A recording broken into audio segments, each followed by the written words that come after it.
दरवाजे पर लगातार दस्तक की आवाज़ सुनकर मैंने आवाज़ लगाई और जल्दी से दरवाजे की तरफ गई। दरवाज़ा खोला तो मेरा पति गुस्से में लाल पीला हो रहा था। आज वो वक्त से कुछ जल्दी ही आ गया था। इतनी देर क्यों लगा दी दरवाज़ा खोलने में? वो एकदम अंदर आया और कहने लगा, किसके साथ मुंह काला कर रही थी? उसकी बात सुनकर मैं तो सन्न रह गई। ये क्या कह रहे हो? बिल्कुल ठीक कह रहा हूँ। दरवाज़ा खोलने में इतना वक्त लगता है क्या? ना तो दरवाजे से किचन का इतना दूर रास्ता है और ना ही कमरे का। तूने अपने आशिक को छत पर से भगाया है ना? वो दरवाजे के पास रुका और फौरन सीढ़ियों की तरफ बढ़ा और भागकर ऊपर चढ़ गया, जबकि मैं हैरान परेशान खड़ी रह गई थी। भाग गया कमबख्त कहीं का। उसने नीचे उतरकर गुस्से में उस शख्स के लिए बुरा भला कहा जिसका कोई वजूद ही नहीं था। मैं तो पूजा कर रही थी, इसलिए आने में देर हो गई। तुम गलत सोच रहे हो।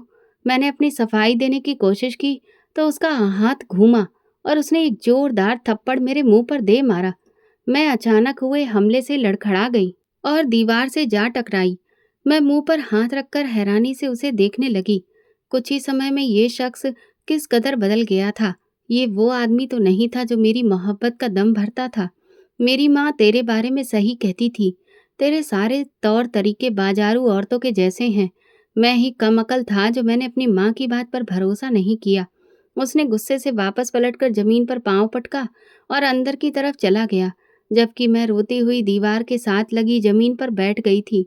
मेरा नाम गीता है। ना जाने मैं भगवान ने मेरा कैसा नसीब लिखकर इस दुनिया में आई थी।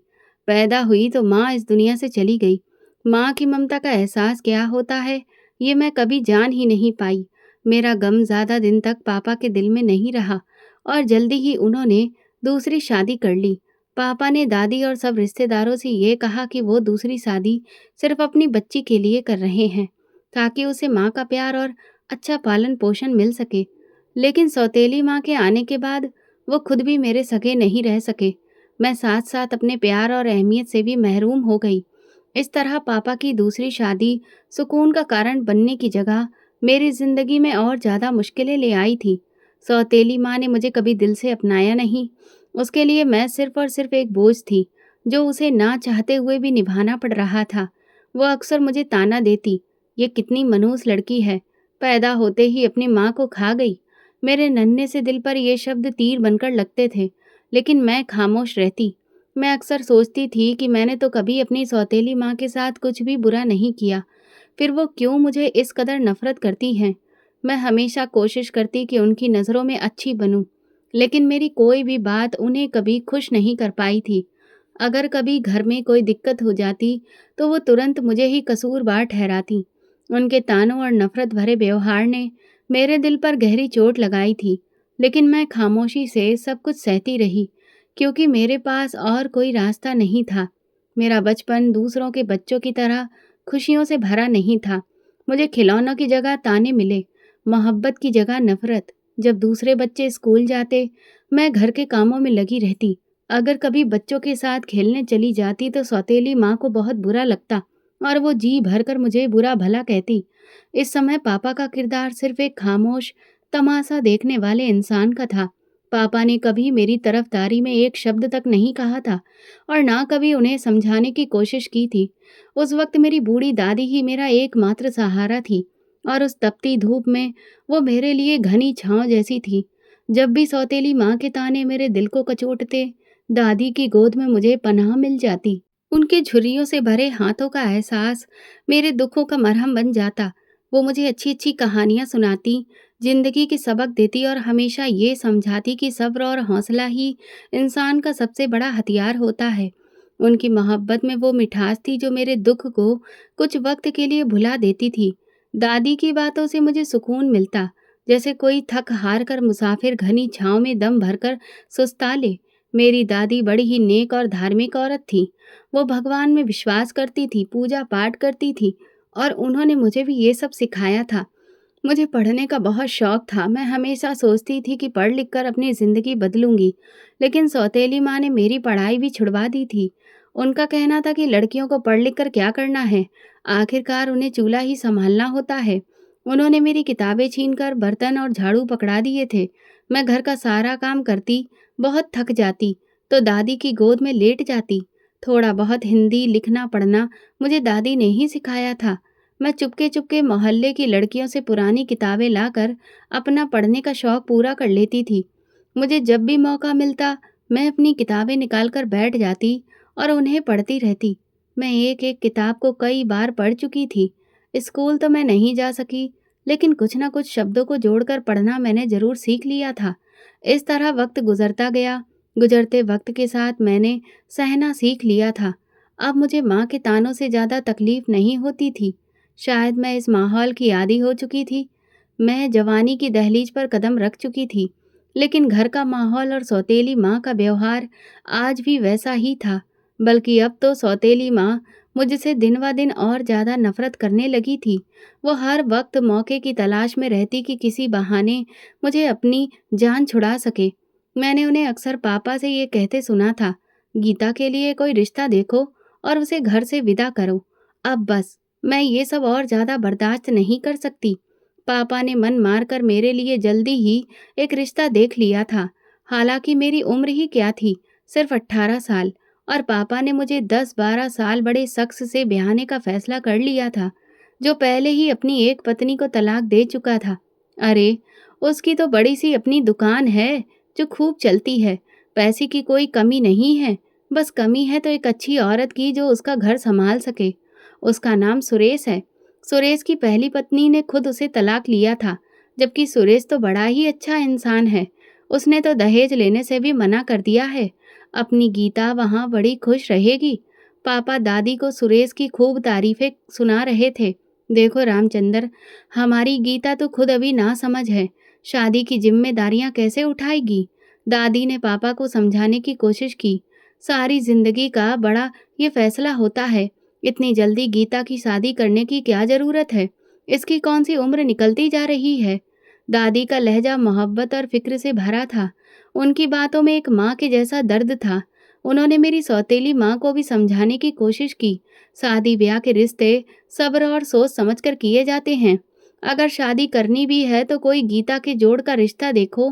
वैसे भी अभी इसकी शादी जैसी बड़ी जिम्मेदारी के बोझ तले दबने की उम्र नहीं है। मगर दादी की बातों का किसी पर भी कोई असर नहीं हुआ। आपको तो हमेशा बस इसकी ही फिक्र रहती है। हम कब तक इस बोझ को ढोते रहेंगे? बेहतर यही है कि इसकी शादी कर दी जाए, ताकि ये अपने घर की हो जाए और हमें भी सुकून मिले। सौतेली माँ ने तल्ख लहजे में जवाब दिया और उठकर वहां से चली गई। मेनका ठीक कह रही है माँ, अच्छे रिश्ते बार बार नहीं मिलते। मैं जानता हूँ कि मेनका का व्यवहार गीता के साथ अच्छा नहीं है, इसीलिए चाहता हूँ कि उसकी शादी हो जाए और वो अपने घर में सुकून से रहे। बस अब ये बात खत्म करो और शादी की तैयारी करो।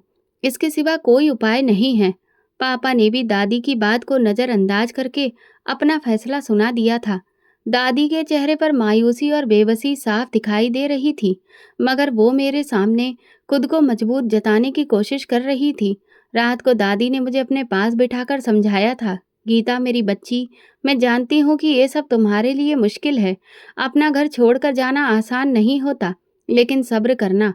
याद रखना, जिंदगी में हर मुश्किल के बाद आसानी आती है। तुम्हें हिम्मत से काम लेना होगा। भगवान हमेशा अपने अच्छे भक्तों का साथ देता है और उनकी मदद करता है। दादी की बातों से मेरे दिल को कुछ तसल्ली महसूस हुई थी, मगर सच्चाई ये थी कि मेरा दिल बेचैन था। मैं बहुत डरी हुई थी, लेकिन मैं खुद को यही यकीन दिलाने की कोशिश कर रही थी कि शायद किस्मत का ये फैसला मेरे लिए एक नई उम्मीद का दरवाज़ा खोल दे। शायद इस नए रिश्ते में मुझे वो मोहब्बत और इज्जत मिले जो हमेशा मेरे दिल की इच्छा रही है। घर के झगड़ों और सौतेली माँ के तानों से छुटकारा पाने की उम्मीद ने दिल को थोड़ी सी तसल्ली दी कि शायद शादी के बाद सुकून का रास्ता मिल जाए। मगर साथ ही दिल में एक डर भी था, क्या ये नई जिंदगी मेरे लिए वाकई खुशियों का पैगाम लेकर आएगी, या ये भी एक और नई परीक्षा साबित होगी। न जाने मेरा पति कैसा होगा, क्या वो एक प्यार करने वाला जीवन साथी बनेगा, या ये नया रिश्ता मेरी जिंदगी के दुखों में और ज्यादा इजाफा कर देगा। मेरे दिल में हजारों सवाल मौजूद थे, मगर मेरे पास अब इसके अलावा कोई दूसरा रास्ता नहीं था। वैसे भी पापा ने अपना आदेश दे दिया था। वो कौन सा मेरी मर्जी जानने की कोशिश कर रहे थे। मेरी सौतेली माँ तो वैसे ही मेरी जिम्मेदारी से पीछा छुड़वाना चाहती थी। अब उसने शादी की तैयारी में भी वक्त बर्बाद करना ठीक नहीं समझा और जल्दी ही मुझे सुरेश के साथ हमेशा के लिए विदा कर दिया। ये सोचकर मत बैठी रहना कि पीछे तेरा कोई मायका मौजूद है। अब अपने बाप को भी 4 दिन सुकून से गुजारने दे। सौतेली माँ विदाई के वक्त मेरे कान में फुसफुसाकर बोली थी। मुझे उससे पहले ही कोई अच्छी उम्मीद नहीं थी। मैं चुपचाप आंसू बहाती अपने पति के संग चली आई थी, जिसने मुझे एक बड़े से घर में ले जाकर अपनी माँ के सामने खड़ा कर दिया था। ये मेरी पत्नी है माँ। कैसी कम उम्र, भोली भाली और खूबसूरत है ना। वो पूरी बत्तीसी निकाल कर बोला तो उसकी माँ ने हैरत से मुंह पर उंगली रखकर ऊपर से नीचे तक मुझे देखा। ये तुझे कहाँ से मिल गई? वो हैरानी से पूछ रही थी। बस माँ, मिल गई। अब उसे उस बदतमीज और फूहड़ औरत से तो 1000 गुना बेहतर है, जो ये ऐलान करके गई थी कि मुझे अपनी बेटी नहीं देगी। देखो तो कैसी चांद सी दुल्हन मिली है तुम्हारे बेटे को। वो खुशी से फूला नहीं समा रहा था, पर उसकी माँ को मुझसे मिलकर कोई खास खुशी नहीं हुई थी। वो मेरे बारे में सवाल पर सवाल कर रही थी। मेरा पति इन सवालों से घबराकर मेरा हाथ पकड़कर मुझे अपने कमरे में ले गया। चल, तू थक गई होगी, आराम से बैठ। तुझे इस घर में कोई परेशानी नहीं होगी। मैं तेरा बहुत ख्याल रखूंगा। तेरी आंखों में कभी आंसू तक नहीं आने दूंगा। वो मुझसे वादे भरी बातें कर रहा था। मैंने सिर उठाकर पहली बार उसका चेहरा देखा। वो मोहब्बत भरी नज़रों से मुझे देख रहा था। खुशी उसके चेहरे से फूट रही थी। मुझे उसकी एक एक बात पर भरोसा होने लगा। वो मेरा पति था। मेरा रिश्ता उससे जुड़ चुका था। वो मेरे लिए बहुत खास था और मेरी ज़िंदगी में आने वाला पहला इंसान था जो मुझे पाकर खुश था। मैंने अपना दिल उसकी ओर खिंचता हुआ महसूस किया। आने वाले दिनों में उसने मेरी खूब कदर की, पर उसकी माँ को ये सब पसंद नहीं था कि वो मेरा इतना ख्याल रखे या मेरे आगे पीछे घूमे। वो हमेशा उसका दिल मैला करने की कोशिश में लगी रहती। ऐसे कैसे विदा कर दिया इसके माँ बाप ने? ना कोई दहेज, ना कोई सामान। अगर मैं अपनी मर्जी से तेरी शादी करवाती तो पूरा ट्रक भरकर दहेज मंगवाती। वैसे इतनी कम उम्र और खूबसूरत लड़की का रिश्ता तुझे कैसे मिल गया? इसके बाप ने रिश्ता दे कैसे दिया? कहीं इसमें कोई कमी तो नहीं है? हो सकता है इसका किसी से चक्कर रहा हो, इसीलिए तो इतनी जल्दी शादी कर दी। मेरी सास इस बात की भी परवाह नहीं करती थी कि उसकी सारी बातें मेरे कानों तक पहुंच रही हैं। मेरा दिल दुख से भर जाता। मेरी सौतेली माँ अक्सर मुझे कड़वी बातें सुनाती थी, पर उसने कभी मेरे चरित्र पर उंगली नहीं उठाई थी। मेरी सास ने तो मुझे 2 कौड़ी का करके रख दिया था। मैंने उसकी हर गलत बात के जवाब में हमेशा खामोशी ओढ़े रखी। शायद यही वजह थी कि वो और ज्यादा शेर हो गई थी। उसने मेरे पति को मेरे खिलाफ करने का कोई मौका हाथ से नहीं जाने दिया था। शायद उसे इस बात का अफसोस था कि उसके बेटे ने उसकी इजाज़त के बिना शादी कर ली थी। वो अक्सर मेरे पति से कहती, तू तो बिल्कुल जोरू का गुलाम हो गया है। कहीं इसने तुझे अपनी मोहब्बत के जाल में तो नहीं फंसा लिया? कहीं तू इसे भगा कर तो नहीं लाया? वो शक भरे लहजे में पूछती। नहीं माँ, इसके बाप ने खुद इसे विदा किया है मेरे साथ। वो इसकी सौतेली माँ है ना, वो इसे रखना नहीं चाहती थी, बस। और कोई दिक्कत नहीं है। पर अब मैं वाकई इसकी जुल्फों का दीवाना बन गया हूँ। मेरा पति मजे से कहता तो मेरा दिल बाग बाग हो जाता। मेरी खुशियों का महल जल्दी ही चकनाचूर हो गया था। मेरे पति का रवैया बदलने लगा था। हालांकि मैं हर तरह से अपने पति और घर दोनों का ख्याल रखती थी, मगर भगवान जाने उसे मुझसे क्या दुश्मनी थी कि वो कभी मुझसे खुश नहीं हुआ और ना ही अपने बेटे को खुश रहने दिया।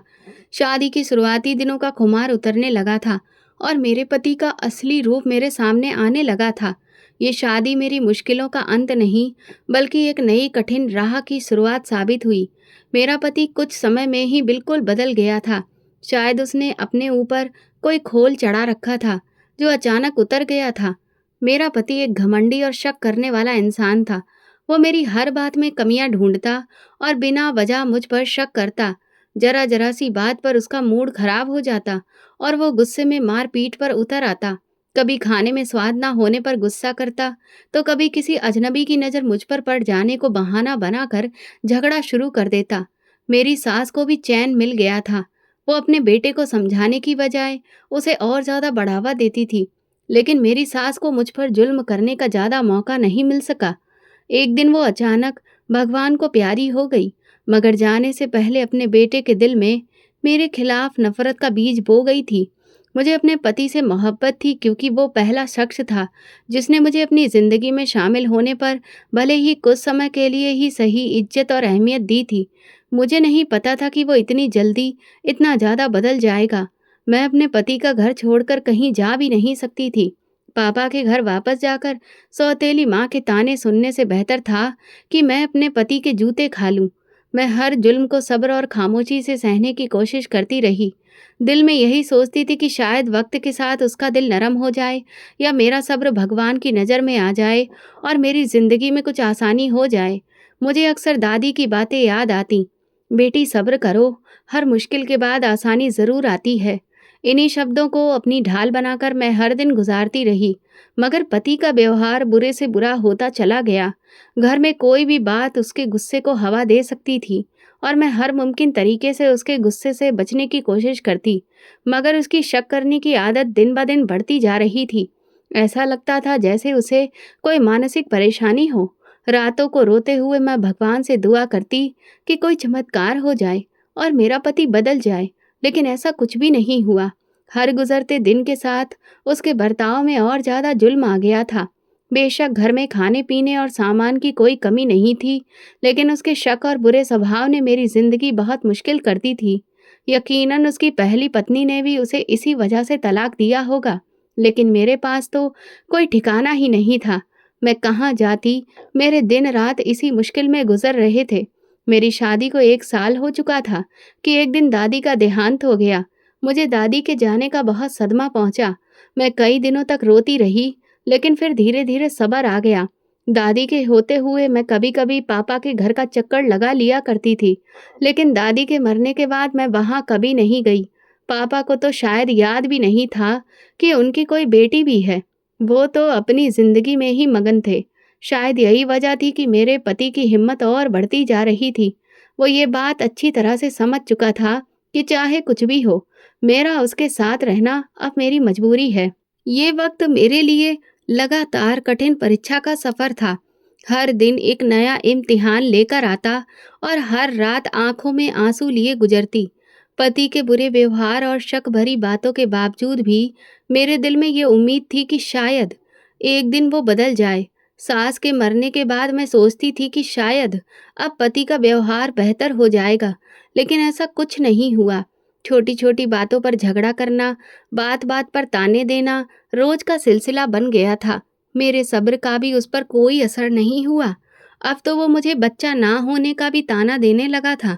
वो अक्सर कहता, तुम्हारे नसीब में औलाद है ही नहीं। फिर गुस्से में कहता, लगता है तुम्हारी माँ ठीक कहती थी, तुम हो ही मनूस। एक रात वो दुकान से आया तो उसका मूड बहुत खराब था। उसे बिना वजह ही झगड़ा शुरू कर दिया और गुस्से में मुझे बांझ कहकर तलाक देने का फैसला सुना दिया।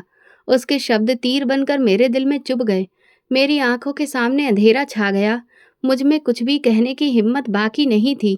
मैं सदमे की हालत में पत्थर की तरह खड़ी रह गई। उसने दरवाज़ा खोलकर मुझे घर से बाहर धक्का दे दिया। निकलो यहाँ से, अब दोबारा कभी मुझे अपनी शक्ल मत दिखाना।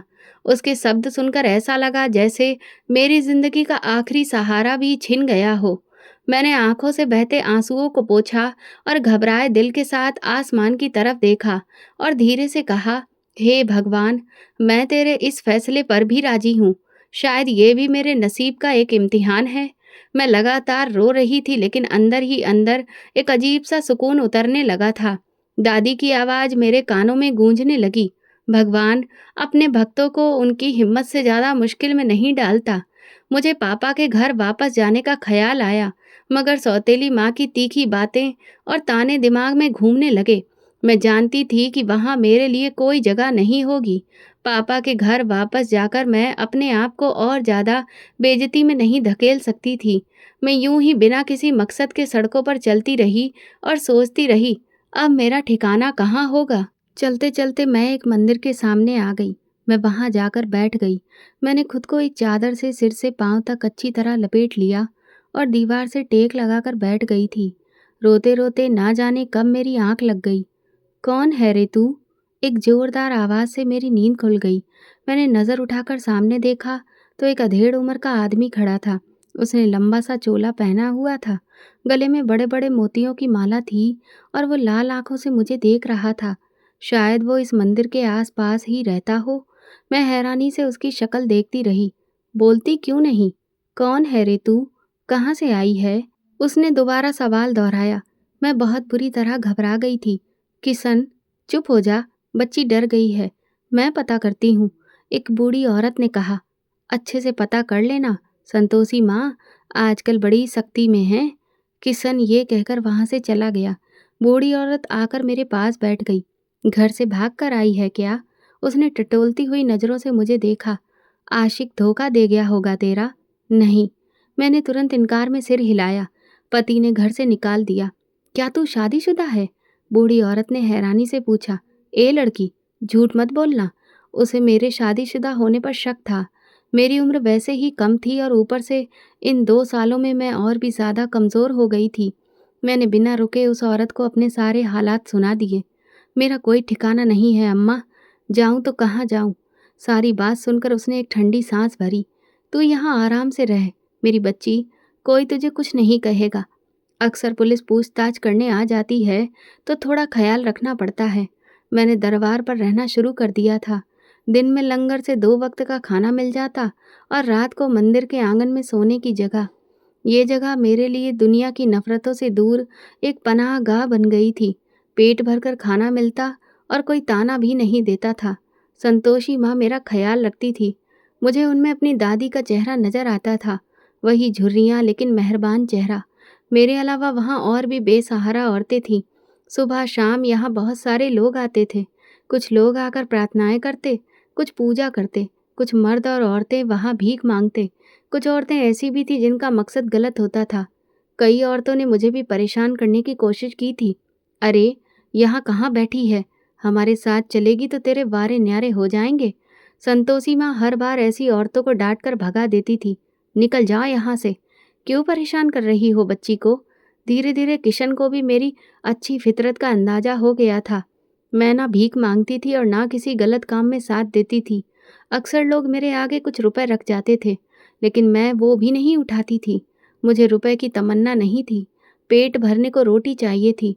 वो मिल रही थी। मैं भी पूजा करती और भगवान से अपने लिए मदद मांगती। किशन समझ गया था कि मैं सिर्फ हालात की मारी थी। मुझे दरबार पर रहते हुए काफ़ी वक्त गुजर चुका था। अब तो दरबार पर रहने वाले सब लोगों से मेरी जान पहचान हो गई थी। मैं ज़्यादातर मंदिर के पिछले आंगन में बैठी रहती थी, क्योंकि सामने की तरफ ज़्यादा भीड़-भाड़ होती थी और अक्सर वहाँ मर्दों का आना-जाना लगा रहता था। मुझे उनकी नज़रें पसंद नहीं थीं, इसलिए मैं पीछे की ओर ही रहती और रात को वहीं संतोषी माँ के साथ लेटकर सो जाती थी। एक दिन मैं मंदिर के आंगन में सो रही थी कि अचानक तेज बारिश शुरू हो गई। मैं जल्दी से अंदर की ओर भागी ताकि खुद को बारिश से बचा सकूं। जैसे ही मैं अंदर गई, अचानक एक मासूम बच्चे के रोने की आवाज़ ने मेरे कदमों को रोक दिया। बच्चे के रोने की आवाज़ मंदिर की पिछली दीवार की तरफ से आ रही थी। मैं चौंक कर धीरे धीरे उस तरफ बढ़ने लगी। दरवाज़ा खोलकर बाहर गई तो एक झटका लगा। मंदिर के दरवाजे के पास एक छोटा सा बच्चा जमीन पर लेटा हुआ था। वो बच्चा सर्दी से कांप रहा था और जोर जोर से रो रहा था। मैं तेजी से उसके पास पहुंचकर उसे गोद में उठा लिया। मैंने उसे सीने से लगा लिया। जैसे ही मैंने उसे सीने से लगाया, उसका रोना और तेज हो गया। ऐसा लगता था जैसे वो भूख से बेहाल हो। बच्चा इतना छोटा था जैसे अभी कुछ दिन पहले ही पैदा हुआ हो। मेरे हाथ कांपने लगे। न जाने कौन इतना बेरहम था कि इस मासूम बच्चे को यहाँ इस तरह से फेंक कर गया था। मैंने जल्दी से अपना स्वेटर उतारा जो संतोषी अम्मा ने मुझे पहनने को दिया था और बच्चे को उसमें लपेटकर अपने सीने से लगा लिया ताकि वो कुछ गर्मी महसूस कर सके। बच्चे के नन्हे वजूद को गोद में लेते ही मेरे दिल में अजीब सी ममता जाग उठी थी। मंदिर के आंगन में उस वक्त कोई नहीं था। मैंने बच्चे को अच्छे से लपेटा और थपकियां देने लगी। थोड़ी देर बाद उसका रोना धीरे धीरे बंद हो गया और वो मेरे सीने से लिपट कर सो गया। मैं जागती हुई उसके मासूम चेहरे को देखती रही और दिल ही दिल में सोचती रही, शायद भगवान ने इस बच्चे को मेरे लिए भेजा है। सुबह होने तक वो बच्चा मेरे बाजू में सुकून से सोया रहा और मैं अपने दिल में ये सोच चुकी थी कि ये बच्चा मेरा है, चाहे कुछ भी हो जाए। मैं इसे कभी किसी के हवाले नहीं करूँगी। सुबह हुई तो मंदिर के आंगन में हल्की सी चहल-पहल शुरू हो चुकी थी। लंगर का काम करने वाले लोग अपने काम में व्यस्त हो गए थे। मैं बच्चे को अपने सीने से लगाए बैठी थी। जब संतोषी अम्मा मेरा हाल पूछने आई और मेरी गोद में एक छोटा बच्चा देखकर हैरान रह गई। अरे! ये बच्चा कहाँ से आया? वो हैरानी से मेरी तरफ देखते हुए बोली, ये मेरा बच्चा है। भगवान ने इसे मेरे लिए भेजा है। मैं मुस्कुराकर बोली। अम्मा की आंखें हैरत से फैल गईं। वो मेरे पास आकर बैठ गई और खुफिया तरीके से बोली, क्या कह रही है तू? ये तेरा बच्चा है? कहाँ से मिला तुझे? मैंने रात के हादसे के बारे में उन्हें विस्तार से सब कुछ बताया। लगता है कोई अपना गुनाह छुपाने के लिए इस बच्चे को यहाँ फेंक कर चला गया। संतोषी अम्मा ने सोचते हुए कहा, कैसा जमाना आ गया है, मासूम बच्चे को फेंक दिया। शायद भगवान ने इस नन्ही सी जान को मेरे लिए भेजा है ताकि मेरी खाली गोद भर जाए और जीने का एक मकसद मिल जाए। मैं खुशी से बोली, और हाँ अम्मा, अब जल्दी से इसके दूध का कुछ इंतजाम करो। पता नहीं कब से भूखा है ये बेचारा। संतोषी अम्मा ने कुछ देर खामोशी से मुझे देखा, फिर बोली, ठीक है, अगर तूने इस बच्चे को पालने का फैसला कर लिया है तो फिर मैं भी तेरे साथ हूँ। उसी दिन मेरा दिल बहुत ज़्यादा सुकून से भरा था। ऐसा लग रहा था जैसे भगवान ने मुझे मेरे सब्र का इनाम दे दिया हो। ये बच्चा मेरे लिए ज़िंदगी की एक नई उम्मीद बन गया था। अब मेरी ज़िंदगी का हर दिन उसी नन्ही जान के लिए था।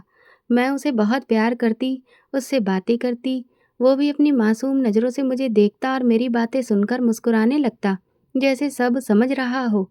किशन चाचा ने मुझे बच्चों के ज़रूरी सामान के लिए कुछ पैसे भी पकड़ा दिए थे और मैं संतोषी माँ के साथ जाकर बच्चे की ज़रूरत का सामान और दूध ले आई थी।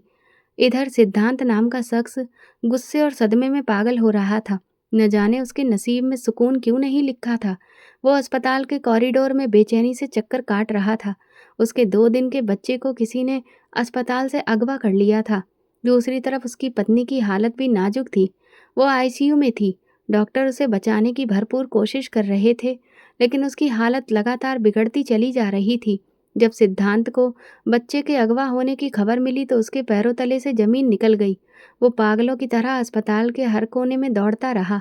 हर किसी से बच्चे के बारे में पूछा, लेकिन किसी को कुछ भी पता नहीं था। उसका दिमाग सुन्न हो चुका था। एक तरफ उसकी पत्नी जिंदगी और मौत के बीच में झूल रही थी और दूसरी तरफ उसका बच्चा लापता हो चुका था। और फिर वो खतरनाक पल आया जब डॉक्टर ने उसे जानकारी दी कि उसकी पत्नी अपनी जान की बाजी हार चुकी है। सिद्धांत पर सदमे का ऐसा वार हुआ कि वो किसी बात को सोचने समझने के काबिल नहीं रहा। एक लम्हे में उसकी दुनिया उजड़ चुकी थी। ना उसकी बीवी बच सकी थी और ना ही उसका बच्चा। सिद्धांत को महसूस हो रहा था कि जैसे उसका दिमाग फट जाएगा। वो अपनी माँ के पास चला आया और उनके गले लगकर रोने लगा। क्यों भगवान, हमेशा मुझसे मेरा सब कुछ क्यों छीन लेता है? माँ से उसने रोते हुए कहा। उसकी माँ ने उसे अपने सीने से लगा लिया था। सिद्धांत कोई मामूली आदमी नहीं था। वो बहुत सारी जमीन जायदाद का मालिक था। शहर के बड़े रईसों में उसका नाम आता था, लेकिन दौलत होने के बावजूद उसकी ज़िंदगी में सुकून नहीं था। जब वो छोटा था तो उसके बाप ने दूसरी शादी कर ली थी। उसकी सौतेली माँ कोई अच्छी औरत नहीं थी। वो विधवा थी और पहले पति से उसका एक बेटा भी था। वो उसके बाप के ऑफिस में काम करती थी। न जाने कैसे वो उसके बाप को रिझाकर उसकी ज़िंदगी में शामिल हो गई थी। धीरे धीरे वो उसके बाप पर हावी होती चली गई और उसने सिद्धांत के बाप को उसके इकलौते बेटे से बहुत दूर कर दिया था। सिद्धांत का बचपन उसके बाप की सख्ती और उसकी मोहब्बत व प्यार से कोसों दूर होकर गुजरा था।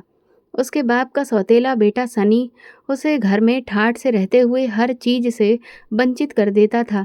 जलन का शिकार होकर वो सिद्धांत का दुश्मन बन चुका था। सिद्धांत इन सारी सिचुएशन से बहुत ज़्यादा परेशान था। उसके मन पर बहुत बुरा असर हो रहा था। उसकी माँ संगीता के पास दौलत की कोई कमी नहीं थी, क्योंकि संगीता के पिता भी बहुत दौलतमंद थे और वो उनकी इकलौती बेटी थी। उन्होंने अपने पति से दूरियां बना ली थीं। अब तक वो सिर्फ सिद्धांत की वजह से ही ये सब कुछ बर्दाश्त कर रही थी, पर जब सिद्धांत ही खुश नहीं था तो फिर वो वहाँ क्यों रहती? सिद्धांत के बाप की दौलत संगीता की दौलत के मुकाबले में कुछ भी नहीं थी। वो अपने पिता के शहर में वापस आ गई थीं और सिद्धांत के साथ सुकून की ज़िंदगी गुजारने लगी थीं। सिद्धांत बहुत अच्छा और काबिल बच्चा था। उसने कभी अपनी माँ को मायूस नहीं किया। ऐसे ही वक्त गुजरता चला गया। सिद्धांत का बाप बीमार हुआ तो उसने सिद्धांत को मिलने के लिए बुलाया। वो गया तो उसे अंदाजा हुआ कि उसका बाप बहुत ही बुरी जिंदगी गुजार रहा है और उसकी सौतेली माँ का बेटा बाप की हर चीज पर कब्जा कर चुका था। सिद्धांत ने अपने बाप का काफी साथ दिया। वो उसे पैसे भी भिजवाता रहा, लेकिन कुछ वक्त के बाद उसका ध्यान हट गया। इसके बाद सिद्धांत कभी अपने बाप के शहर लौटकर वापस नहीं गया। जल्दी ही संगीता ने सिद्धांत की शादी कर दी। मीरा बहुत अच्छी लड़की थी। सिद्धांत अपनी पत्नी से बहुत प्यार करता था। दोनों एक खुशहाल जिंदगी गुजार रहे थे, लेकिन मीरा की तबीयत काफ़ी खराब रहने लगी थी। डॉक्टर से चेकअप करवाया तो उन्होंने कमज़ोरी बताकर दवा लिख दी थी। कुछ समय के बाद मीरा को खुशखबरी मिली तो वे दोनों बहुत ज़्यादा खुश हो गए थे, पर ना जाने उनकी खुशियों को किसकी नज़र लग गई थी। मीरा की तबीयत अब पहले से भी ज़्यादा खराब रहने लगी थी। वो बहुत ज़्यादा कमज़ोर हो गई थी। सिद्धांत उसे डॉक्टर के पास ले गया। डॉक्टर ने दवाइयाँ लिख दी, ड्रिप लगवाई और कहा कि प्रेगनेंसी के दौरान कमज़ोरी हो जाती है। परेशान होने की कोई भी बात नहीं है। लेकिन मीरा की तबीयत दिन ब दिन बिगड़ती ही जा रही थी। 9 महीने का समय गुजरा तो मीरा ने चाँद से बेटे को जन्म दिया। वो अस्पताल में अपने बेटे को सीने से लगाकर कभी उसे ध्यान से देखती तो कभी खूब प्यार करने लगती। देखो सिद्धांत, ये बिल्कुल तुम्हारे जैसा है। तुम्हारे जैसी भूरी आँखें, और देखो इसके गाल पर तिल भी बिल्कुल तुम्हारे जैसा है। मीरा ने कहा तो सिद्धांत ने थोड़ा गुस्से से उसे घूरते हुए कहा, तुम्हें डॉक्टर ने आराम करने को कहा है। तुम्हारी तबीयत ठीक नहीं है। तुम लेट जाओ प्लीज़। अब मैं बिल्कुल ठीक हो गई हूँ अपने आदित्य को देखकर, मीरा ने कहा। मीरा ने अपने बच्चे का नाम आदित्य रखा था, लेकिन आदित्य की पैदाइश के 2 दिन बाद ही अचानक उसकी तबीयत बिगड़ गई और वो फिर बच नहीं सकी। पुलिस बच्चों की तलाश में पूरे शहर में सरगर्मी से जांच कर रही थी। सिद्धांत के बड़े बड़े कॉन्टैक्ट्स और दबाव की वजह से ये मामला उनके लिए आम नहीं था। हर थाने को अलर्ट कर दिया गया था और जगह जगह छापे मारे जा रहे थे। शहर की हर गली और हर चौराहे पर नज़र रखी जा रही थी। पुलिस जानती थी कि बच्चों को जल्द से जल्द ढूंढना बहुत ज़रूरी है, वरना ये मामला और ज़्यादा पेचीदा हो सकता है। इसी तरह 4 महीने का समय गुजर चुका था। पुलिस पर दबाव बढ़ता जा रहा था, लेकिन वे बच्चे को तलाश करने में नाकाम हो रहे थे। आखिर एक दिन पुलिस ऑफिसर को अपने खबरी की तरफ से एक जानकारी मिली, जिसने उसे चौंका दिया।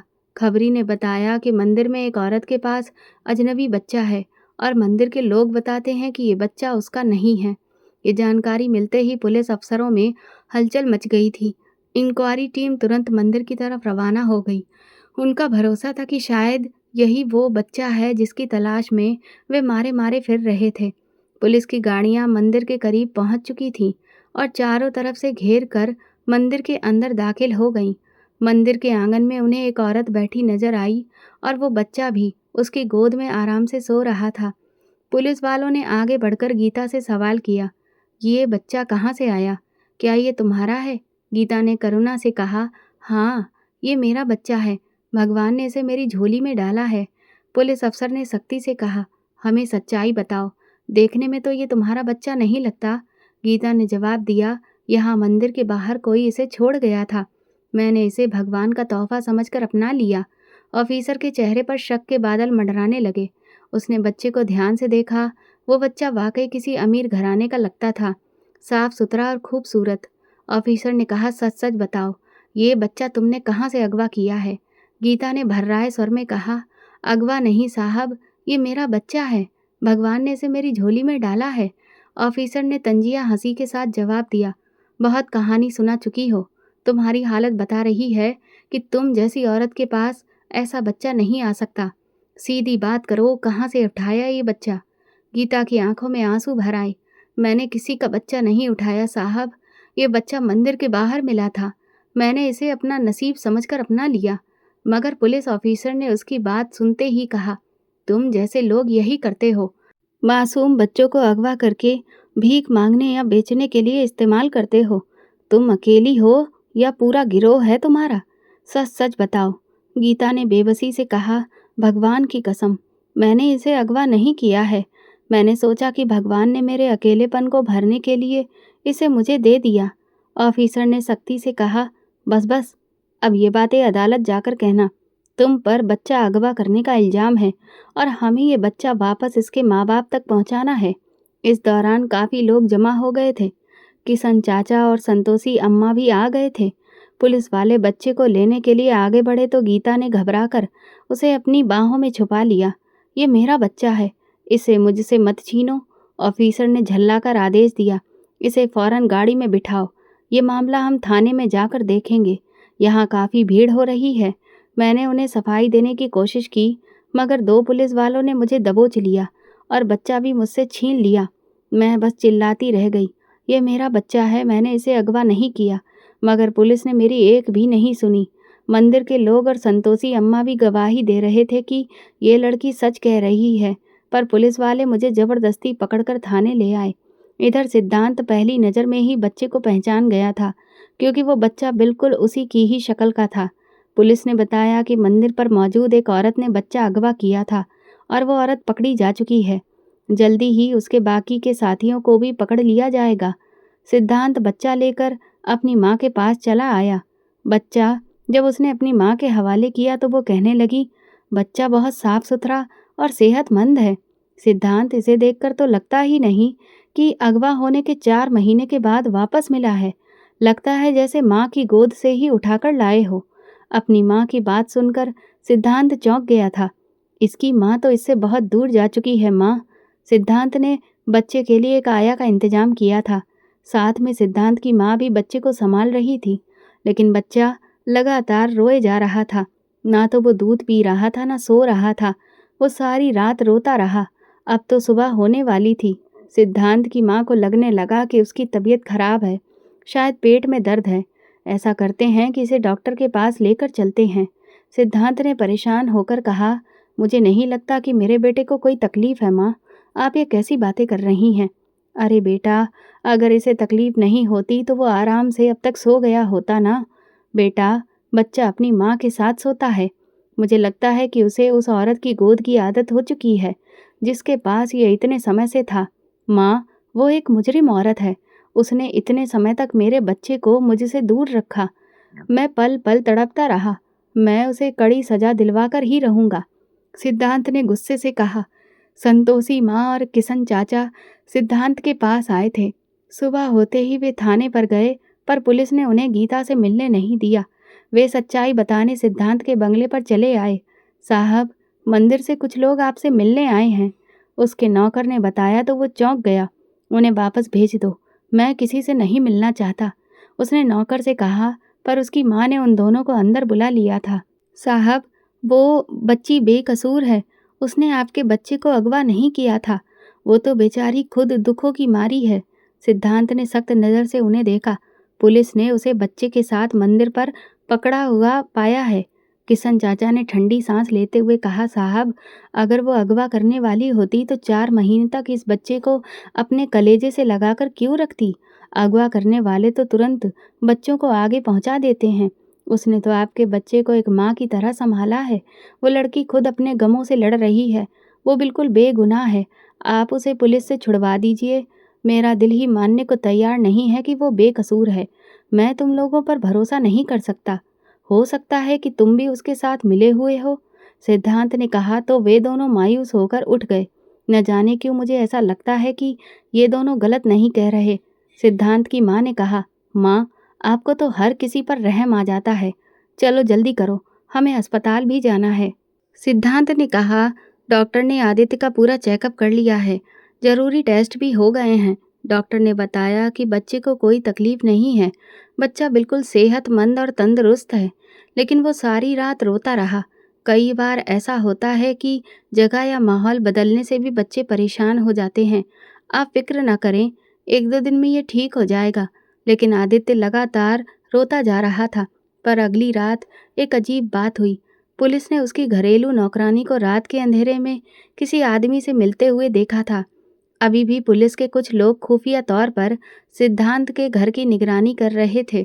उन्होंने तुरंत सिद्धांत को इस बात की जानकारी दी और नौकरानी कमला को गिरफ्तार कर लिया गया। कमला ज़्यादा देर तक अपनी जुबान बंद नहीं रख सकी और उसने अपना जुर्म कबूल कर लिया। हाँ, आदित्य को अस्पताल से मैंने ही अगवा किया था, लेकिन ये सब मैंने सनी साहब के कहने पर किया। उन्होंने मुझे पैसों का लालच दिया और मैं लालच में आ गई। सनी साहब नहीं चाहते थे कि सिद्धांत साहब सुकून की ज़िंदगी गुजारें। वो कहते थे कि मैं सिद्धांत को पल-पल तड़पते हुए मरता देखना चाहता हूँ। उन्होंने मुझे कहा था कि अस्पताल से बच्चा उठाकर उनके पास ले आऊँ।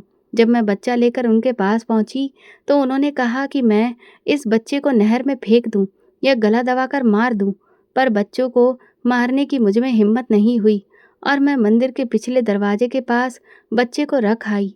कमला के बयान पर पुलिस ने सनी को गिरफ्तार कर लिया। आदित्य लगातार बेचैन था। वो ठीक से दूध भी नहीं पी रहा था, ना ही सो रहा था। कुछ मिनट सोने के बाद वो चौंक कर उठता और रोने लगता। सिद्धांत की माँ थाने चली गई थी। उन्होंने गीता को देखा तो उनके दिल में उसके लिए हमदर्दी भर आई। वो जानती थी कि इस लड़की ने आदित्य की जान बचाई थी और अब तक उसे अपनी औलाद की तरह संभाल रही थी। बेटी, चलो मेरे साथ। आदित्य को तुम्हारी ज़रूरत है। आदित्य का नाम सुनकर गीता ने एक शब्द भी नहीं कहा और फिर खामोशी से उनके साथ चल पड़ी। घर पहुंचते ही गीता तुरंत आदित्य के पास आ गई। उसने प्यार से उसे अपने सीने से लगाया और बच्चा, जो कई दिनों से किसी के पास सुकून से नहीं रह रहा था, गीता के प्यार और खुशबू को पहचान कर एकदम चुप हो गया। उसने दूध भी पी लिया और थोड़ी ही देर में गहरी नींद में सो गया। सिद्धांत की माँ ने जब ये सब देखा तो उनके चेहरे पर सुकून भरी मुस्कुराहट आ गई। फिर उन्होंने सिद्धांत की तरफ देखा। मैं ना कहती थी, ये लड़की बेकसूर है। गीता ने अपने सारे हालात सिद्धांत और उसकी माँ को विस्तार से बताए कि किस तरह वो मंदिर गई और कैसे आदित्य उसे मिला। सिद्धांत खामोशी से सब कुछ सुन रहा था और वो शर्मिंदा था। वो खुद भी सौतेले रिश्ते का मारा हुआ था। शायद यही वजह थी कि उसके दिल में एक अजीब सा बदलाव आने लगा था। गीता के सब्र और उसकी अच्छाई ने उसके मन को बहुत सुकून पहुंचाया। वो समझ चुका था कि जो मोहब्बत और अपनापन गीता ने आदित्य को दिया है, वो कोई और नहीं दे सकता। गीता को सिद्धांत के घर में रहते हुए 1 हफ्ता हो गया था। आखिर वो कब तक वहाँ रह सकती थी? दिल पर पत्थर रखकर उसने आदित्य को छोड़कर जाने का फैसला कर लिया। उसने सिद्धांत और उसकी माँ को अपने फैसले के बारे में बता दिया। तुम चली जाओगी तो फिर हम कैसे रहेंगे तुम्हारे बिना? सिद्धांत ने परेशानी से कहा। आदित्य तो बच्चा है, संभल जाएगा, लेकिन मुझे जाना होगा। मैं आखिर कब तक यहाँ रह सकती हूँ? मुझे अच्छा नहीं लगता कि मैं आपके घर में बैठी रहूँ। सिद्धांत की माँ ने सिद्धांत से कहा, बेटा, अगर तुम ठीक समझो तो गीता से शादी कर लो। तुम्हारा बच्चा इसे समझता है और तुम्हें भी अब सच्चाई पता चल चुकी है। भगवान ने तुम्हें एक मौका दिया है, इसे बर्बाद मत करो। कुछ सालों के बाद तुम्हें आदित्य के लिए एक माँ की ज़रूरत पड़ेगी ही, और गीता से बेहतर माँ आदित्य को कोई नहीं मिल सकती। सिद्धांत ने कुछ देर चुप रहने के बाद कहा, गीता बहुत अच्छी लड़की है माँ, पर मैं तो खुद टूटा हुआ हूँ। मीरा के जाने का गम मेरे दिल में बसा है। क्या गीता खुश रह पाएगी मेरे साथ? हाँ बेटा, वो खुद भी गम की मारी है और बहुत सब्र वाली भी। ठीक है माँ, अगर गीता को कोई ऐतराज़ नहीं है तो फिर मैं भी तैयार हूँ। सिद्धांत की माँ ने गीता से कहा, देखो गीता, मैं और सिद्धांत चाहते हैं कि तुम हमेशा यहीं रह जाओ, आदित्य की माँ बनकर। गीता चौंक गई। इसके बाद साधारण तरीके से शादी का इंतजाम किया गया।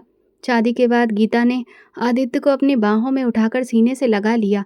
भगवान ने आदित्य को उसे हमेशा के लिए सौंप दिया था और एक नई जिंदगी भी। वो भगवान की शुक्रगुजार थी। सिद्धांत ने गीता की तरफ देखा। उसके दिल में गीता के लिए इज्जत और शुक्रगुजारी के जज्बात थे। वो समझ चुका था कि गीता का मुकाम उसकी ज़िंदगी में सिर्फ आदित्य की माँ का नहीं बल्कि उसके दिल का भी है। अब उनके बीच सिर्फ सुकून और मोहब्बत का रिश्ता था। दोनों ने मिलकर ज़िंदगी की एक नई राह चुन ली थी, एक ऐसी राह जिस पर खुशी और उम्मीद के चिराग रोशन थे। तो दोस्तों, अगर आपको हमारी ये कहानी पसंद आई हो तो कमेंट करके ज़रूर बताएं। वीडियो को लाइक करें और ज़्यादा से ज़्यादा शेयर करें।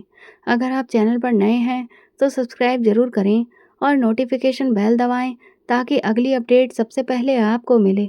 धन्यवाद।